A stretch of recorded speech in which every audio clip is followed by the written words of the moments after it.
고린도전서 3장 1절로 9절까지 말씀 가운데 1절부터 3절까지를 한 절씩 교독하겠습니다. 제가 먼저 1절 말씀 봉독합니다. 형제들아, 내가 신령한 자들을 대함과 같이 너희에게 말할 수 없어서 육신에 속한 자 곧 그리스도 안에서 어린아이들을 대함과 같이 하노라. 내가 너희를 저주로 먹이고 밥으로 아니하였느니 이는 너희가 감당하지 못하면서이거니와 지금도 못하리라. 함께 읽습니다. 너희는 아직도 육신에 속한 자로다. 너희 가운데 시기와 분쟁이 있으니 어찌 육신에 속하여 사람을 따라 행함이 아니리요. 아멘. 제가 한 번은 자기의 어려운 사정을 하소연하는 그런 방송을 보다가 거기에서 어떻게 보면 참 재미있기도 하지만 그러나 사실은 너무 마음이 아프고 안타까운 그런 내용을 듣게 되었습니다. 그 하소연을 올린 사람은 결혼 생활 한 10년쯤 되는 한 여자분이었는데 그 여자분의 어려움은 뭐냐? 남편이 너무 어린아이와 같다는 거였어요. 자기 남편이 너무 어린애와 같다. 남편은 겉으로 보기에는 키도 크고 굉장히 외모도 남자답게 그렇게 생겨서 자기가 정말 결혼할 때 의지하고 또 기댈 수 있는 그런 사람이라고 생각해서 결혼했는데 결혼하고 보니까 완전히 아니었다. 정말 전형적인 성인 아이였다는 겁니다. 너무 이기적이고 너무 무책임하고 자기밖에 모르는 미성숙한 인격의 사람일 뿐만 아니라 때로는 어떤 때는 자기 아이들보다도 더 유아틱해서 그래서 정말 속이 뒤집어지고 화가 나고 견딜 수 없을 때가 너무 많다. 그런데 문제는 뭐냐? 아무리 말을 해도 알아듣지를 못한다는 거예요. 시간이 가면 좀 나아져야 되는데 그게 아니라 점점 더 정말 그 힘들어지는 이유가 아무리 말을 해도 알아듣지를 못한다는 거예요.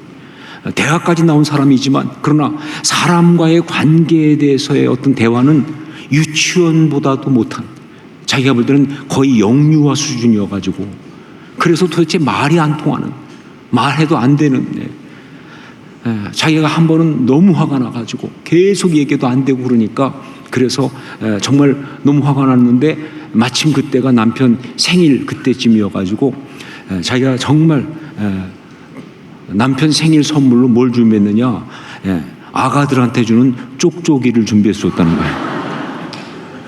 좀 알아들으라고. 그런데 이게 전혀 모르더라는 거예요. 보통 때는 그것보다 훨씬 아무것도 아닌 것도 막 삐지고 화내고 이런 사람인데 그때는 화를 안 내고, 왜? 못 알아들으니까. 지금 부인의 기분이 어떤지를 파악을 못하고 있으니까 오히려 그 쪽쪽이가 재밌다고 물고 쪽쪽 빨고 다니는데 미치는 줄 알았다는 거죠. 거의 절망 상태에 들어갔다. 그런 거죠. 정말 세상에서 제일 힘든 것이 미성숙하고 유치한 사람과 함께 사는 것이라고 생각한다 라고 하면서 어린아이처럼 미성숙하고 유치한 남편 어떻게 하면 좋을까요? 도저히 이렇게는 살 수가 없는데 이렇게 사연을 올렸습니다. 오늘 왜 제가 갑자기 그 방송에 올라온 이 하소연을 이야기하는가 하면 그것은 바로 오늘 말씀이 그 하소연과 너무나 비슷한 그런 말씀이기 때문에 그렇습니다. 지금 바울 사도는 고린도 교회 문제를 보면서 너무 답답하고 화가 나고 있는데 그런데 특별히 그들의 영적 미성숙함에 대해서 정말 화가 많이 나고 정말 힘들어하고 있습니다. 이게 무슨 소리냐? 우리 말씀을 한번 같이 보시죠. 1절 2절을 함께 읽도록 하겠습니다. 1절 2절 같이 읽습니다. 형제들아, 내가 신령한 자들을 대함과 같이 너희에게 말할 수 없어서 육신에 속한 자 곧 그리스도 안에서 어린 아이들을 대함과 같이 하노라. 내가 너희를 저주로 먹이고 밥으로 아니하였노니 이는 너희가 감당하지 못하였음이거니와 지금도 못하리라. 바울 사도는 고린도 교인들을 향해서 신령한 자들을 대함과 같이 너희에게 말할 수 없어서, 그리고 쭉 가다가 어린아이들을 대함과 같이 하노라 라고 지금 말하고 있습니다. 자, 그런데 여러분도 아시는 것처럼 이 어린아이라는 이 단어, 성경은 우리말로는 다 어린아이지만 사실 헬라어 원어로 보면 두 가지의 다른 단어를 쓰고 있어요. 같은 어린아이지만 헬라어 원어는 두 가지의 다른 단어를 쓰고 있는데 그 중에 하나가 뭐냐? 파이디온이란 말입니다. 파이디온. 이건 좋은 의미에서 어린아이예요. 어린아이처럼 순수하고 깨끗한 그런 것을 말합니다. 마태복음 18장 3절 이르시되 진실로 너희에게 이르노니 너희가 돌이켜 어린아이들과 같이 되지 아니하면 결단코 천국에 들어가지 못하리라 라고 예수님께서 말씀하신 그 말씀의 어린아이가 바로 파이디온이에요. 그래서 이것은 영어로 번역할 때는 어떻게 번역하느냐? childlike 이렇게 번역합니다. childlike. 정말 어린아이처럼 깨끗하고 순수한 그런 뜻이죠. 또 하나가 있어요. 그게 바로 네피오스입니다. 네피오스. 그런데 이건 좋은 의미가 아니죠.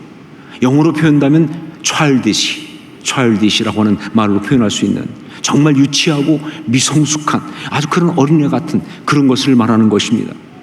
고린도전서 13장 11절 내가 어렸을 때에는 말하는 것이 어린아이와 같고 깨닫는 것이 어린아이와 같고 생각하는 것이 어린아이와 같다가 장성한 사람이 되어서는 어린아이의 일을 버렸노라. 여기에 나오는 어린아이가 다 네피오스입니다.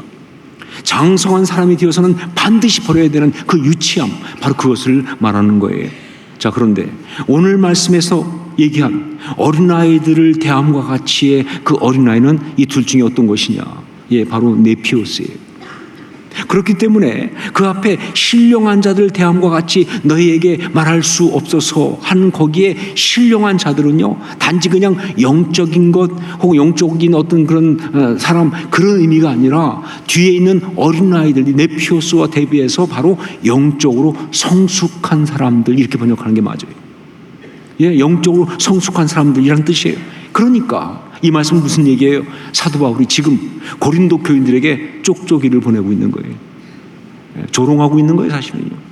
그들 향해서 정말 그 영적인 그들의 미성숙함에 대해서 너무 화가 나가지고 나는 너희를 신령한 사람을 대함과 같이 말할 수 없어서, 즉 성숙한 자들한테 말하는 그런 식으로 내가 말할 수가 없어서 어린아이들을 대함과 같이 젖이나 주면서 그렇게 대우하겠다. 조롱하면서 지금 쪽쪽이를 보내고 있는 그런 말씀이라고요. 그런데 여러분, 만약 이것뿐이라고 한다면 이게 어떻게 성경이 되겠습니까? 지난 시간에 말씀드렸지만 TMI가 성경일 수 없는 것처럼, 그렇죠. Too much information. 그게 어떻게 성경일 수 있겠느냐? 그 성경일 수 없는 것처럼 이런 조롱과 분노의 표출이 절대로 성경이 될 수는 없습니다. 그러니까 바울 사도는 지금 이렇게 분노하고 심지어 조롱하면서 자칫 관계를 다 망가뜨릴 각오까지 하면서 이렇게 표현하고 있는 것이 뭐냐? 예, 그렇게 할 수밖에 없을 만큼 너무 중요한 것을 말하기 위해서, 너무 중요한 것을 강조하기 위해서 이렇게 말하고 있는 것이다. 바로 그것이 뭐냐? 신앙인은 반드시 영적으로 성숙한 사람이어야 한다라는 바로 그 메시지. 신앙인은 영적으로 반드시 성숙한 사람이어야 한다 하는 그 사실 때문에 이렇게 말하고 있는 거예요. 그들의 미성숙함에 대하여 자신에서 올라오는 이 분노를 어떻게 이렇게 거르지 않고 심지어 조롱하듯 표출하고 있는 것은, 예, 그들의 그 미성숙함이 영적으로 그만큼 심각한 문제니까, 그냥 넘어갈 수 없는 죄악이니까, 이건 절대 용납할 수 없는 것이니까 그런 안타까움 때문에 이렇게 표현하고 있는 것이다. 여러분, 그렇습니다. 마땅히 성숙해야 할 사람이 미성숙한 것은 그 개인 혼자만의 문제가 아니에요. 그건 바로 그 공동체에 속한 모든 사람을 고통스럽고 불행하고 심지어 비참하게 하는 아주 심각한 죄악인 것입니다. 예, 심각한 죄악이에요. 자, 그런데 그 죄악 중에 가장 심각한 것이 무엇인가? 지금 바울 사도가 도저히 참지 못하고 그냥 넘어갈 수가 없어서, 그래서 그렇게 이렇게 쓸 수밖에 없는 그 영적 미성숙함의 가장 심각한 문제가 무엇인가? 그게 3절 말씀에 나오고 있죠. 3절 말씀을 같이 읽겠습니다. 함께 읽습니다. 너희는 아직도 육신에 속한 자로다. 너희 가운데 시기와 분쟁이 있으니 어찌 육신에 속하여 사람을 따라 행함이 아니리요. 너희 가운데 시기와 분쟁이 있으니, 바로 이것입니다. 너희 가운데 시기와 분쟁이 있으니, 하나님이 우리에게 행복하게 살라고 주신 아름다운 공동체 가운데 오히려 시기와 분쟁을 일으키는 것, 이게 가장 심각한 죄악이에요. 여기에서 이 시기라는 말, 이것은 헬라어로 젤로스란 말입니다. 뜻은 뭐예요? 뜨거움, 열심, 이런 뜻이죠. 무슨 얘기냐? 그러니까 하나가 되고 화목해야 할 공동체 속에서 정말 편가르고 싸우고 갈등하고 그러고 있는데 그것을 뭐예요? 열심히 하고 있다 그 말이에요. 뜨겁게 하고 있다 그 말입니다. 뜨겁게 열심히 편가르고 싸우고 미워하고 그러고 있다는 거예요. 그냥 그렇죠. 공동체 하다 보면 상처받을 수 있죠. 함께 사람이 있다 보면 속상할 수 있어요. 그렇게 그냥 상처받고 속상하고 그냥 넘어가는 그 정도가 아니라 젤러스, 그야말로 열심히 편갈라서 열심히 미워하고 열심히 싸우고 그러고 있는 그런 작태다, 그런 이야기예요. 여러분, 창세기에 보면 아주 분명하게 나오지만 창세기 2장 18절, 여호와 하나님이 이르시되 사람이 혼자 사는 것이 좋지 아니하니 내가 그를 위하여 돕는 배필을 지으리라 하시니라. 공동체는 그것이 가정이든 그것이 교회이든 저는 분명히 말합니다. 하나님이 직접 지으신 공동체 오리지널은 이 두 가지예요. 가정과 교회입니다. 나머지는 여기서 다 파생된 거죠. 자, 그런데 공동체는 그것이 가정이든 그것이 교회든 하나님이 우리가 행복하게 살도록 우리에게 주신 최고의 축복이라고요. 내가 사람이 혼자 사는 것 좋지 아니하니 내가 그를 위하여 돕는 배필을 지으리라 하면서 만드신 공동체는요, 우리가 행복하라고, 정말 행복하게 살라고 그렇게 하나님께서 아주 특별히 고안해 주신 그런 최고의 축복이에요. 그렇습니다. 이 땅 가운데 우리에게 주신 천국이라고 저는 생각합니다. 그게 바로 공동체예요.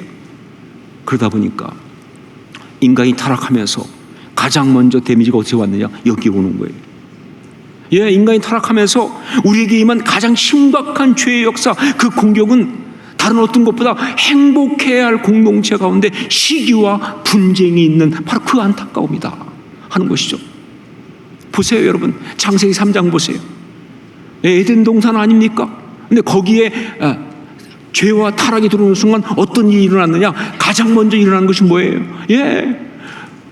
벌거벗어 부끄럽기 때문에 서로 가리기 시작했어요. 분열이 시작됐습니다. 뿐만 아니라 주어진 게 뭡니까? 하와에게 한 얘기가 뭐예요? 너는 남편을 원하나 남편은 너를 다스릴 것이요. 이 말이 무슨 얘기예요? 네가 남편을 남인이 지배하려고 하겠지만 오히려 남편이 너를 지배하려고 할 것이고 둘 사이에 끝없이 서로 지배하겠다고 하는 싸움과 갈등이 시작될 것이라는 거죠. 이게 바로 타락이에요. 이게 바로 죄악상이에요. 여기 끝이 아니죠. 그리고 어떻게 됐습니까? 4장 가인과 아벨 이야기, 본격적으로 죄의 역사가 펼쳐지는 그 이야기 보면 다른 게 아니라 뭐예요? 형제간에 서로 미워하면서 형제가 형제를 죽이는 안타까운 이야기. 그게 바로 죄악의 현실이에요. 어떤 것보다 공동체 가운데 그렇게 갈등과 싸움과 분열이 일어났다 그 말입니다.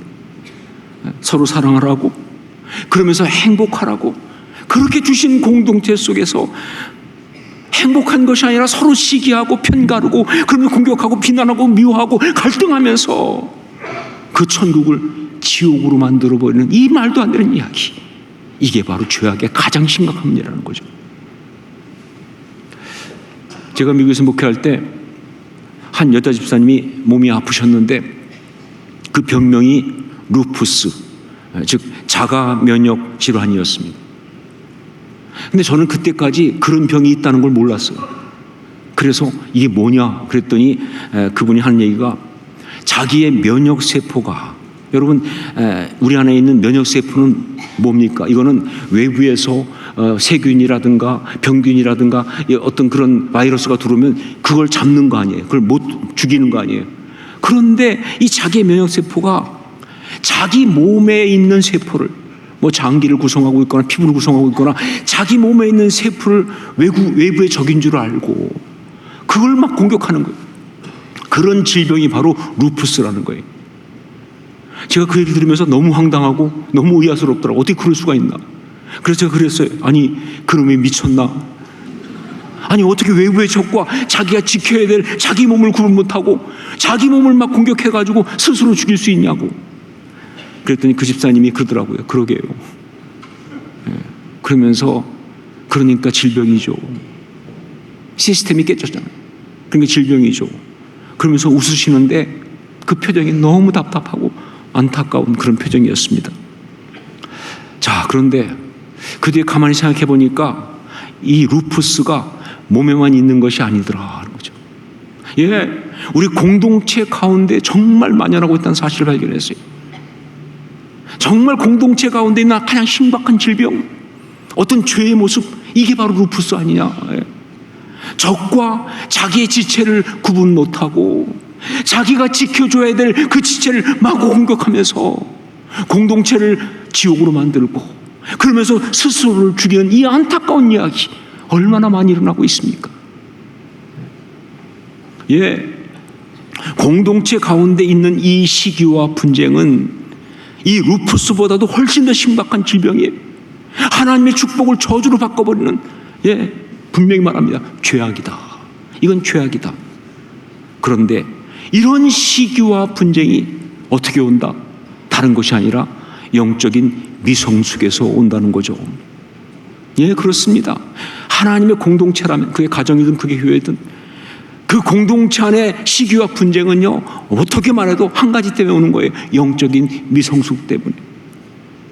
예, 자기는 뭐 대단히 똑똑한 줄 알지만 결국 뭐예요? 그 모든 것들은 다 미성숙 때문에 오는 거예요. 제가 앞에 얘기했던 사연 주인공도 물론 여자분이 보냈으니까 남자분이 일방적으로 죽일 놈이 되어 있지만 그러나 아닐 거예요 아마. 제가 부부 사이에 뭐 들어가 보지 않아서 모르겠지만 뭐 거의 확실합니다. 가보면 또 다른 이야기가 있겠죠. 어떤 면에서. 여하튼 무엇이 됐든 간에, 예, 미성숙하기는 제가 볼 땐 부인도 마찬가지.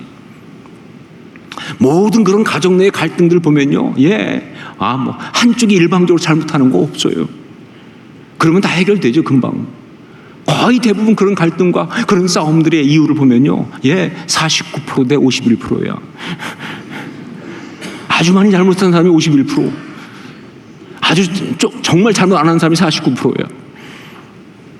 똑같으니까 싸우는 거 아니에요? 만약 그 중에 한 사람이라도 성숙한 사람이 있으면 그 싸움은 벌써 끝났을 거예요. 왜? 공동체 안의 시기와 분쟁의 해법은 딱 하나밖에 없어요. 성숙함. 다른 방법으로 해결이 안 돼요. 성숙하면 해결되는 거거든요. 그런데 결국은 계속 그렇게 싸우고 있고 갈등한다는 것은 뭐예요? 미성숙하니까.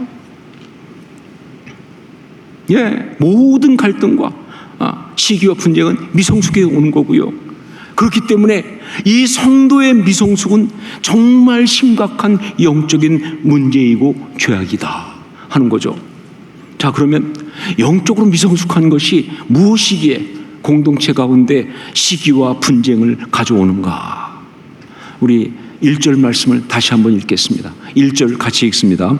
형제들아, 내가 신령한 자들을 대함과 같이 너희에게 말할 수 없어서 육신에 속한 자 곧 그리스도 안에서 어린 아이들을 대함과 같이 하노라. 여기 보면 영적으로 미성숙한 것은 다른 것이 아니라 바로 육신에 속한 것이기 때문에 그렇습니다. 그러니까 영적으로 성숙한 사람의 반대는 영적으로 미성숙한 사람, 그것이지만 더 정확히 말하면 뭐예요? 육신에 속한 사람이다. 육신에 속한 사람이다. 자, 그렇다면 이 육신에 속한 사람이라는 것은 어떤 사람을 말하느냐? 그건 바울 사도가 갈라디아서 5장 16절 이하에서 성령을 따라 살아가는 성령의 사람의 반대로 언급한 바로 그 육체의 소욕에 잡혀 사는 사람, 이게 바로 육신에 속한 사람이에요. 육신에 속한 사람은 누구냐? 육체의 소욕에 잡혀 사는 사람이 육신에 속한 사람이에요. 자, 그렇다면 육체의 소욕이라는 것은 무엇이냐? 그것은 갈라디아서 5장 19절 21절에 언급한 15가지 육체의 일은 분명하니 곧 음행과 더러운 것과 호색과 우상숭배와 주술과 원수 맺는 것과 분쟁과 시기와 분냄과 당짓는 것과 분열함과 이단과 투기와 술취함과 방탕함과 또 그와 같은 것들이라. 육체의 일은 분명하니, 이렇게 쫙 드러나는 이 15가지 플러스 이 모든 것들은 사실은 그 밑에 뿌리가 있어요. 어떤 육체의 소욕의 어떤 그런 기본이 되는 3가지 때문에 오는데, 그 3가지가 뭐냐? 이기심과 욕심과 자기자랑이거든요. 이게 육체의 소욕이에요. 이게 육체의 소욕의 본질이에요. 이기심과 욕심과 자기자랑. 자, 그런데 육체의 소욕인 이기심과 욕심과 자기자랑, 이건 절대 나쁜 게 아닙니다. 이건 마귀가 준 게 아니에요. 하나님이 주신 거예요. 하나님 우리에게 육신을 주시면서 우리 육신을 잘 지키고 보호하고 그 육신이 잘 자라나게 하기 위해서 주신 하나님의 창조의 기본 시스템이에요. 보세요, 여러분. 육신은 이기적이어야 합니다. 육신은 이기적이어야 한다, 그 말이에요. 육신은 옆에 있는 사람이 어쨌든 상관없이 자기가 원하면, 자기가 필요하면 자기 몸만 위하는 것이 육신의 아주 그 특성이에요. 그러니까 뭐예요? 아무리 사이 좋은 인격적인 부부를 할지라도 뭐예요? 잘 때 잠들기 전까지는 모르겠지만 일단 잠들고 나면 추우면 어떻게 돼요? 옆에 사람은 얼어 죽든 말든 땡기는 거예요. 더우면 다 그걸 차내버리는 거예요. 그게 육신이에요. 그건 잘못된 게 아니에요. 육신이 그래야 자기가 감기 안 걸리지. 지금 감기 걸리지 말아야 되니까 이게 제일 중요한 거 아니에요? 그런 거예요. 또한 육신은 욕심, 욕망을 추구하며 살아야 합니다. 육신은 욕심, 욕망을 추구하며 살아야 한다. 배고프면 먹고, 목마르면 마시고, 졸리면 자는 겁니다. 육체의 욕망의 그 시그널에 충실하게 따라가 살아가는 것이 맞아요. 그래야 육신이 보존이 돼요. 그래야 몸이 유지되고 자라날 수가 있는 거예요. 그래서 육신은 자기가 가장 소중하고 잘나야 한다. 육신은 자기가 가장 소중하고 잘나야 한다. 이 세상이 다 뭐예요? 자기 중심으로 돌아가는 것이 맞아요, 육신한테는. 요즘 많이 쓰는 말이 그거잖아요. 지구가 자기 중심으로 돈다. 제일 힘든 사람이잖아요. 근데 육신은 그게 맞아요. 그러니까 내가 피곤하고 내가 좀 아프면 세상 없는 일이라 할지라도 멈춰야 되는 거예요. 아무리 중요해도 안 가. 나 피곤하니까. 나 지쳤으니까. 나 힘드니까. 그게 육신이에요. 자기 중심이에요. 자기가 가장 소중해. 그게 육신의 특징이에요. 근데 여러분, 이런 건 절대로 나쁜 것이 아니죠.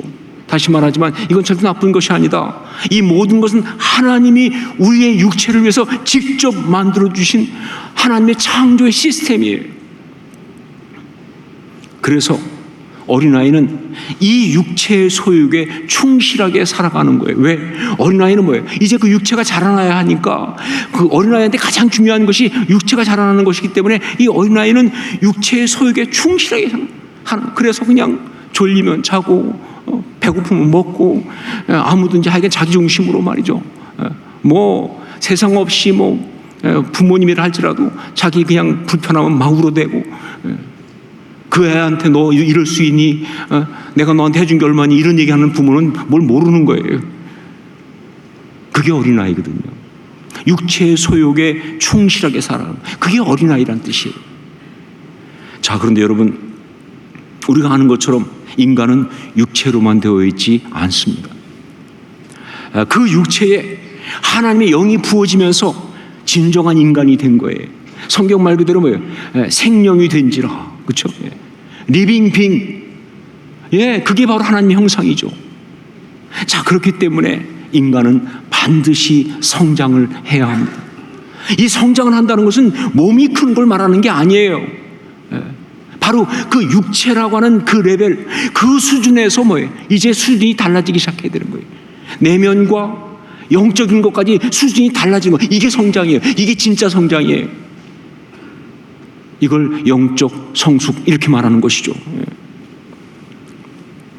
자, 그래서 만일 어떤 사람이 나이는 먹었는데도 여전히 육체의 소욕에 머물러 있다고 한다면, 즉 육체에 속한 그런 사람이라고 한다면, 그 삶의 모든 관심과 이유와 삶의 모든 동력이 다 육체의 소욕, 여전히 그것뿐이라고 한다면, 그는요, 아무리 나이가 먹었어도, 아무리 교회 생활 오래 하고 교회에서 직분이 있고 목사, 장로, 권사 할 거 없이 한다 할지라도 그는 영적으로 미성숙한 어린아이일 뿐이다 라는 것이죠. 영적으로 미성숙한 어린아이인 거예요. 자, 그런데 그 영적인 미성숙은요, 그 본성이 뭐예요? 이기심, 욕심, 자기 자랑이기 때문에 그는 하나님의 공동체 가운데서 시기와 분쟁을 일으키는 죄악의 통로가 되는 거예요. 특별히 성숙해야 될 사람이 성숙하지 못할 때는 정말 데미지가 큽니다. 여러분, 교회 안에서 초신자들은 교회를 어지럽히지 않아요. 전 목회 30년 동안 그런 걸 본 적이 없어요. 초신자들이 와가지고 교회를 어지럽히는 그런 위대한 초신자는 없습니다. 다 뭐예요? 교회에서 다닐 만큼 다니고 리더십이 된 사람들. 그런데 그 사람들이 그 자기의 모든 그런 그 어떤 마음과 이런 것들이 육체적이어서, 즉 육체의 소욕에 잡혀서, 그래서 이기적이고, 그리고 욕심에 따라서, 그리고 자기 자랑에 빠진 그런 경우에 그는 공동체 가운데 심각한 갈등과 어려움을 준다는 것이죠. 교회 가운데 보면 그런 사람 많아요. 사역하라고 보내면 사역은 안 하고 쌈박질하는 사람이 많아요. 공동체 섬기라고 그러면 섬기지 않고 다 막 공동체 가운데 싸움만 일으키는 사람이 있어요. 온통 가는 곳마다 갈등과 분열을 일으키는 사람이 있어요. 단정적 말합니다. 영적으로 미성숙한 사람이에요. 자기 딴에는 무슨 소리를 할지 모르겠어요. 내가 이래도 신앙생활 몇 년에 직분에 얼마의 은사에 옛날에 그랬는지 모르겠지만 지금 상태는 미성숙한 자예요. 어린아이예요. 그러니까 그렇게 되는 거예요.